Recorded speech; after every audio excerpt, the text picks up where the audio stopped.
ओहो रविंदर भाई, आज कैसे घूम रहे हो यहाँ पे? बस यार, आ गया था खेतों के हवाले ने। अच्छा तो रविंदर भाई, कॉलेज का फर्स्ट वीक कैसा रहा?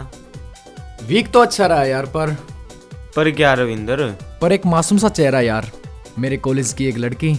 यानी भाई का तो दिल आ गया है किसी? अरे नहीं यार, दिल की बात नहीं है यार। ऐसी कौन है वो जिसने मेरे यार को देखने और सोचने पे मजबूर कर दिया है? चल कल कॉलेज में दिखाता हूँ तुझे उस मासूम से चेहरे की चाहत का राज और तेरे यार के दिल में बसता मोहब्बत का साज।